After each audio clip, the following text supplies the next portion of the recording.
Hello friends, good morning. Research digital academy में मैं स्वाति मिश्रा आप लोग का स्वागत करती हूँ। आज जो मैं टॉपिक लेके आई हूँ आपके एग्जाम से रिलेटेड है। कोहल वर्ग का सिद्धांत है। आप देखेंगे कि 1 से 2 नंबर हर साल पूछा हुआ है और आज उसी के बारे में विशेष चर्चा करूंगी। आइए आप लोग देखिए, अपने टॉपिक की तरफ आगे बढ़ती हूँ। देखिए,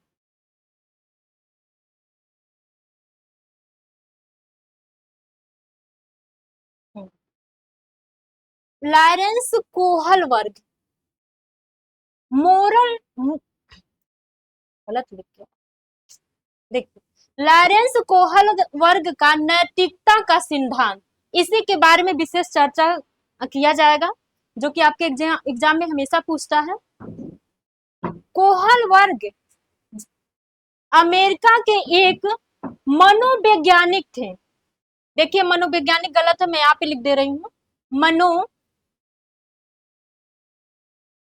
टाइपिंग में जो सर आए हैं, अभी नए आए हैं, इसलिए उनसे मिस्टेक हो गया है। मनोवैज्ञानिक मनोवैज्ञानिक थे जिन्होंने नैतिकता का एक सिद्धांत या नैतिक विकास सिद्धांत दिया है। नैतिकता यह वह गुण है जिससे हम सही और गलत की पहचान होती है।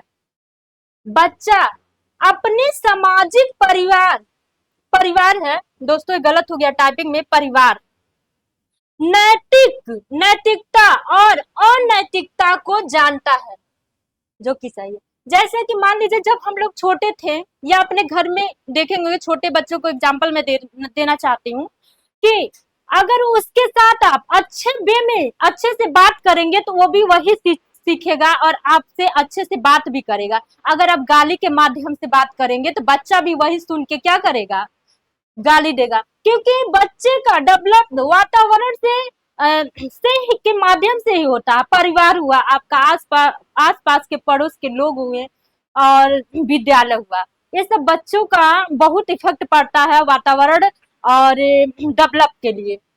जैसा आप माहौल देंगे बच्चों को, वैसा ही सीखेगा।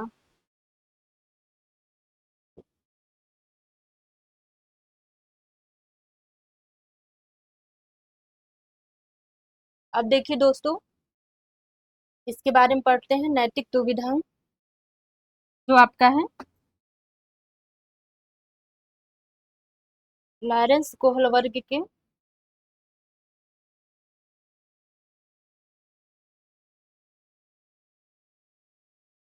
पहला कहाँ,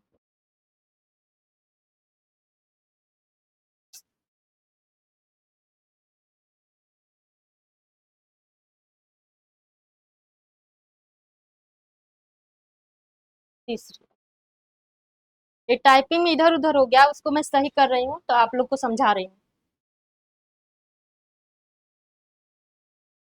देखिए आ गया, ये आपका पीछे चला गया था।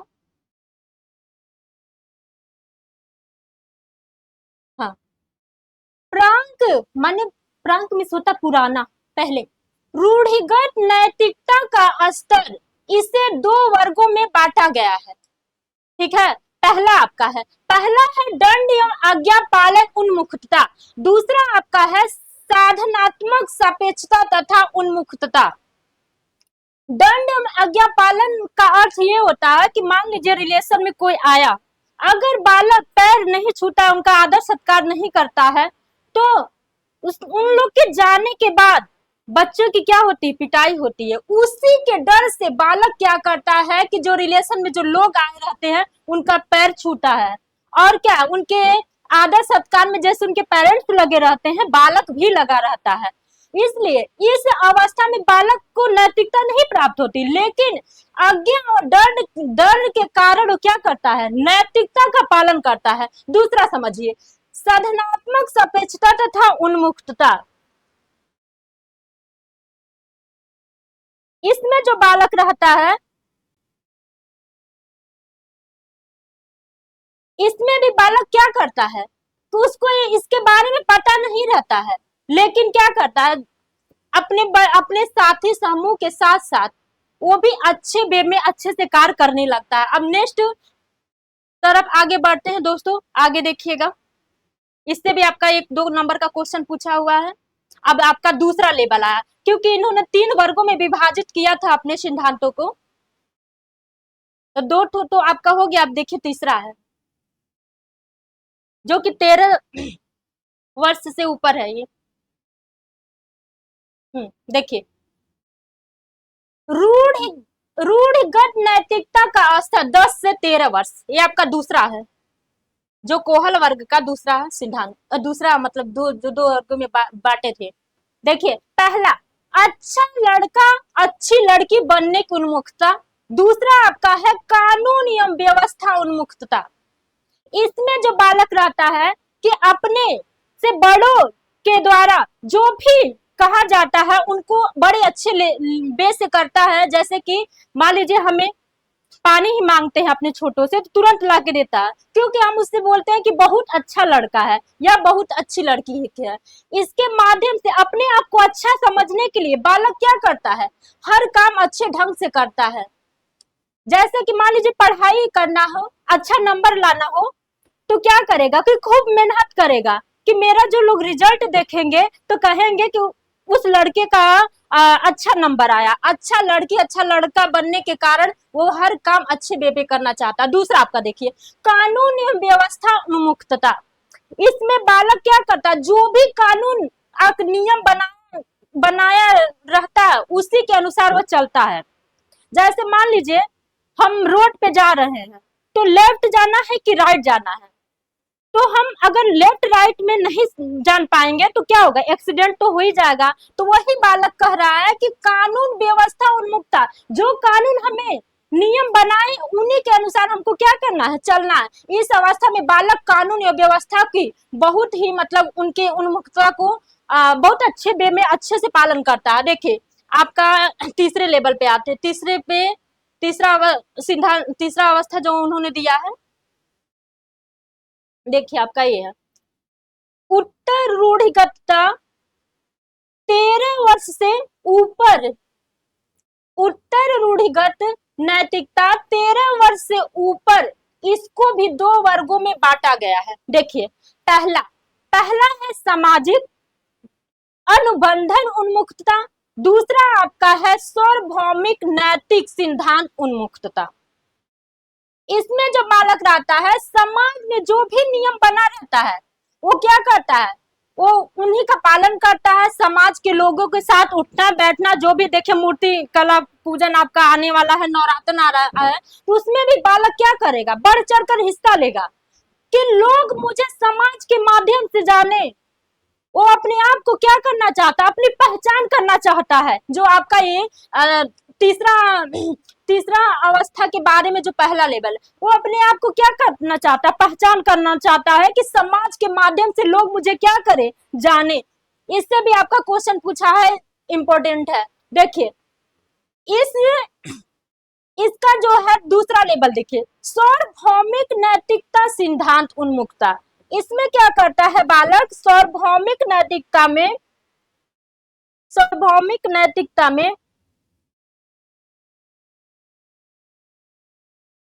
इसमें बालक स्वयं के द्वारा, इस अवस्था में बालक स्वयं के द्वारा अपनी क्या करता है, हर काम अपने अकॉर्डिंग करना चाहता है, और सार्वभौमिक नैतिकता उसके पास ऑलरेडी से ही प्राप्त हो जाता है। इससे क्वेश्चन आपका पूछा हुआ है। अब जैसा कि आप लोग जानते हैं कि क्वेश्चन इससे हर साल रिपीट किया हुआ है, हर साल आपका क्वेश्चन बनाया हुआ है। जब क्वेश्चन मैं सॉल्व कराऊंगी आप लोग को तो देखेंगे कि हर साल इससे क्वेश्चन उठाया हुआ है। अब इनका ये देखिए आलोचना, जैसा कि आप लोग हाँ उठाया हुआ है। अब देखिए हिंज की कहानी, इससे भी क्वेश्चन आपका उठा है। हिंज की कहानी, उनकी कहानी मैं सुनाना चाहती हूँ, आप लोग ध्यान से सुनिएगा। हिंज की कहानी आप लोग ध्यान से सुनिएगा। कोहल वर्ग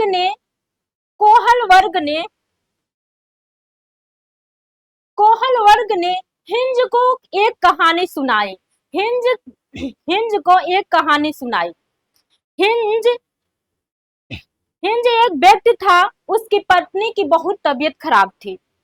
तो जब वो पत्नी को डॉक्टर के पास ले गया तो डॉक्टर ने बोला कि इनका इलाज एक जगह हो सकता है और कहीं नहीं हो सकता। तो हिंज घबरा गया, बोला कहाँ पे? तो बोला कि एक ही जगह होगा, मैं नाम बता दे रहा हूँ, आप वहां जाके दवा ले सकते हैं। तो जब वो डॉक्टर की बात सुनी और जहाँ डॉक्टर भेजा था वहां पे हिंज ने गया। हिंज जब वहां गया तो उसे वहां पता चला कि जो दवा है बहुत ही कॉस्टली यानी बहुत महंगा है। तो हिंज ने जो भी पैसा हिंज लिया था वो क्या किया कि उस डॉक्टर को दे रहा था, लेकिन वो डॉक्टर ले नहीं रहा था। वो कहा कि मैं सारी कमाई अपने इस दवा को बनाने के लिए पूरा खर्च किया हूँ, जो कि ये पैसे बहुत कम है, आप जाके पैसे की व्यवस्था करिए और अधिक से अधिक पैसा लाइए, तब मैं आपको ये दवा दूंगा। तब हिंज ने कहा कि मेरे पास पैसे इतने नहीं हैं। तब हिंज के दिमाग में एक ख्याल आया, क्यों ना इस दवा की मैं चोरी कर लूं। तब हिंज ने क्या किया, अपनी पत्नी की जान बचाने के लिए दवा की चोरी कर लिया और जब दवा अपनी पत्नी को लेके आया तो उसकी पत्नी ठीक हो गई। तो जब उसकी पत्नी ठीक हो गई तो हिंज ने उस दवा को ले लिया। उसके बाद से देखिए आप क्या है, नैतिक दुविधा।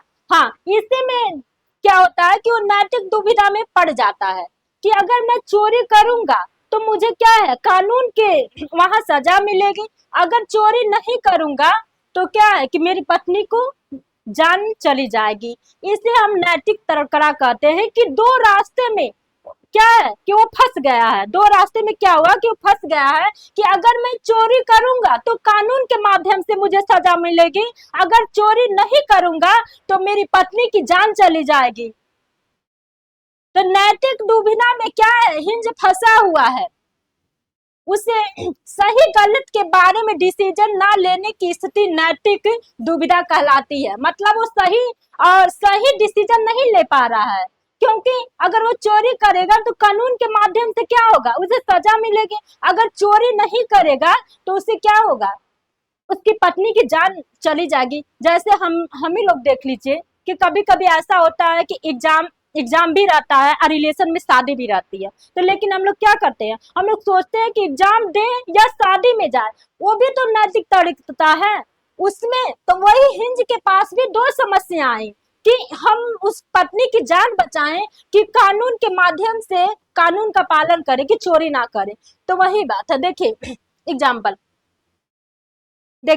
एग्जाम्पल है, अगर चोरी करेगा तो पुलिस पकड़ेगा, लेकिन लेकिन गाइस ये गलत हो गया है, ये टाइपिंग में मिस्टेक हो गया गाइस, यहाँ लेकिन है, लेकिन लेकिन और नहीं करेगा तो उसकी बीबी मर जाएगी, जो कि आपको हम समझाए हैं। अब लास्ट आपका है आलोचना। गाइस ये सब तो हम आप लोग को पढ़ाए हैं, एक क्वेश्चन भी पूछता है इससे, जो कि आप देखेंगे जब PYQ करेंगे तो आपको तब समझ में आएगा कि कहाँ से क्वेश्चन उठाया है, तुरंत आपको समझ में आ जाएगा, क्योंकि बहुत इजी लेवल में समझाने की पूरा प्रयास की हूँ। अब देखिए हम आलोचना के बारे में जानेंगे। जैसे कि मान लीजिए कि हर वैज्ञानिक, जो भी वैज्ञानिक अपना सिद्धांत दिए हैं, कहीं ना कहीं उनमें गुण दोष देखने को मिला है। जैसे कि कल मैं पियाजे के बारे में भी बताया तो उनमें भी कुछ आलोचनाएं थी। आज मैं कोहल वर्ग के सिद्धांत की आलोचना के बारे में बताऊंगी, कहीं ना कहीं वो भी गलती किए हैं। तो चलते हैं दोस्तों, उनकी आलोचना के बारे में चर्चा किया जाएगा। जैसे देखिए कोहल वर्ग के सिद्धांत की आलोचना, देखिए उनके सिद्धांत की आलोचना कैरोल गिलगन ने की। किसने किया? कैरोल गिलगन ने की थी। उन्होंने तर्क दिया कि कोहल वर्ग ने अपने एक्सपेरिमेंट में महिलाओं को कम प्राथमिकता दी थी। कोहल वर्ग ने उनकी आलोचना क्यों की गई? एक कैरोल गिलिन ने कहा कि महिलाओं को कम प्राथमिकता दी, जहां की पुरुष वर्ग को ज्यादा दिया, इसलिए इनमें इनकी ये आलोचना के पात्र हैं जो कोहल वर्ग हैं। इन्होंने तर्क दिया कि पुरुषों की नैतिकता का आधार न्याय है। इन्होंने क्या तर्क दिया कि पुरुषों की नैतिकता का आधार न्याय है, जबकि स्त्रियों की नैतिकता का आधार देखभाल है, जो कि गलत है। इसीलिए आलोचना के पात्र हुए और इसी आलोचना के पात्र हुए, क्योंकि महिलाएं थोड़ी ना कि हमेशा वही देखभाल करेंगी। अरे पुरुष वर्ग के भी कर्तव्य होते हैं, जैसे कि सीटेट नहीं मानता है, वो भी तो कहता है कि अगर मान लीजिए लड़का खेल रहा है, अगर लड़की काम कर रही है तो लड़का लड़का को भी करना चाहिए। ठीक है, अब इसी पे आपका ये समाप्त हुआ। आप फिर मैं इसका पी बाय क्यू सॉल्व कराऊंगी, तो आपका एकदम कंसेप्ट क्लियर हो जाएगा दोस्तों। आप फिर उसके बाद से मैं, जब आपका एग्जाम करीब हो जाएगा, तो 90 प्लस क्वेश्चन लेके आएंगे कि आपका कहीं से भी एग्जाम में छूटने नहीं पाएगा, और आप देखेंगे कि बहुत ही अच्छा कर ले जाएंगे। जैसा कि हम लोग स्ट्रेटेजी बनाए हैं कि 130 प्लस लाने का, आप लोग का जरूर 130 प्लस आ जाएगा। और आप लोग पी बार हमेशा सॉल्व करते रहिए। गलत तो होता रहेगा, लेकिन जो गलत उसको किसी पतली कॉपी पे लिख लीजिए, आपका तैयार हो जाएगा। और उसके बाद से पी बार क्यू क्वेश्चन सॉल्व करिए, आप बहुत अच्छा कर ले जाएंगे। अब नेक्स्ट टॉपिक के लेके आएंगे। Thank you.